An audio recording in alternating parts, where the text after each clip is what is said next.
Oh my goodness, I can't wait to show you what's happening in my garden right now. I have more flowers, and look who just showed up. Come on, and I'll show you around. Guess who visited my garden this afternoon? A monarch butterfly, yes. And she's enjoying the native swamp milkweed that's finally in bloom. And earlier today, I was wondering if Quincy was scaring off the pollinators because I hadn't seen any, but I guess not.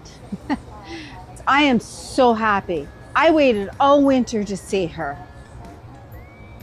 I really hope she comes back soon and this time brings her friends. This is my favorite spot in my garden and I just love it. So in here, if I can get in here without stepping on any plants, especially my zinnias, don't want to do that. I'm going to measure my castor beans and see what the verdict is at just a couple of months.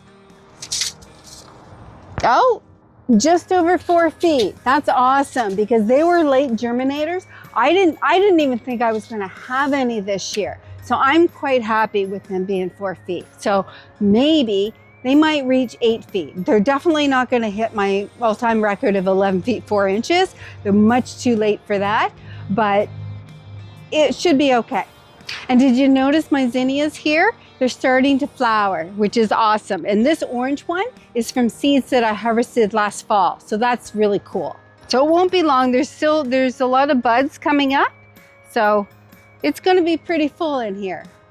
And back here is the phlox that got hit with the powdery mildew. But I caught it in time, so it didn't spread to any of my other plants, which is really good. I'm really happy about that. These marigolds are doing crazy. They're almost as tall as the castor beans. I've never seen them grow this tall. They might even hit 5 feet this year. Imagine that. And there's tons of buds on them and already some beautiful orange flowers. Look at this, isn't that gorgeous? And if I can move out of the way, and the echinacea is another one that just popped this week. There were buds, lots of buds, but now I have lots of flowers. It's so beautiful. This is one of my favorites. I actually grew some this spring, but only one seedling survived. So I'll try again next year. And the black-eyed Susans are another flower that just popped this week. Isn't it pretty? And over here is my new bird bath. Someone left it at the curb and I thought, hey, that would be great in my garden. So I cleaned it up, filled it up, and I've already seen lots of pollinators enjoying it and even a bird taking a bath. That's pretty awesome. Oh, there's a bee. Oh my goodness, there was a bee in my bird bath. I just disturbed it. Oh well, oh shoot. So now we'll take a look at the center bed, which is right here. And as you can see, there are a ton of plants. I just keep adding more and more and more. And I just can't help myself. I want more plants. I want a bigger garden is what I really want. But I have to make do with what I have. So this is really full, but let me go through it. Right here is the scarlet bee balm. And they're double flowers, bright red. They're gorgeous.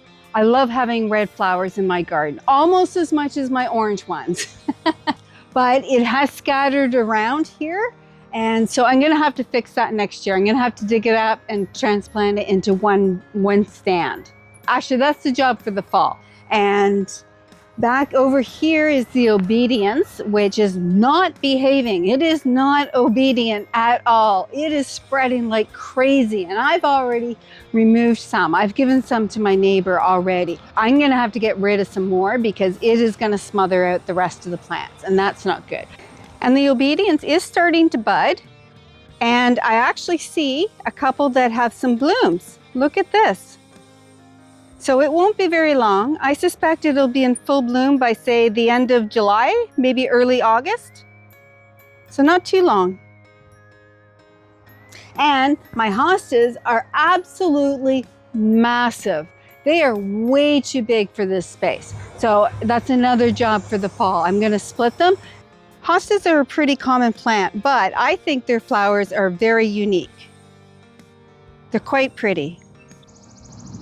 And along this rocky edge is a variety of different types of sedum and the stunning blue lobelia. Let's head over to the other side. I have one more plant in this bed that I want to show you. And over here are my sunflowers. They're a little slow, but they're coming.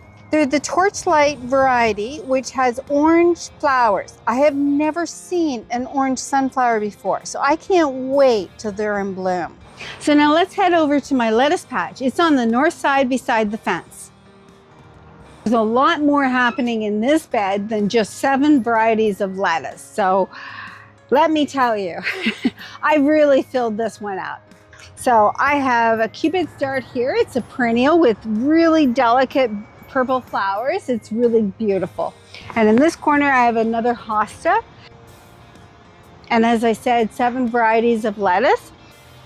I have butterfly milkweed here that will eventually bloom. It takes about 3 years for it to mature.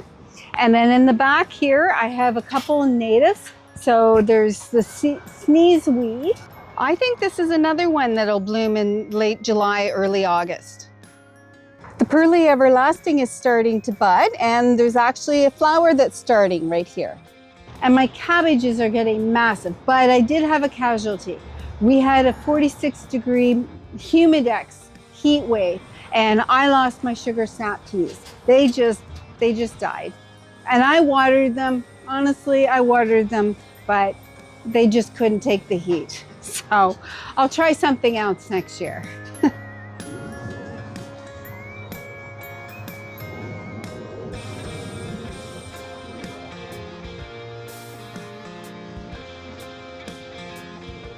Okay, so I just have a few more plants to show you, but they're up on the second tier, so let's head that way.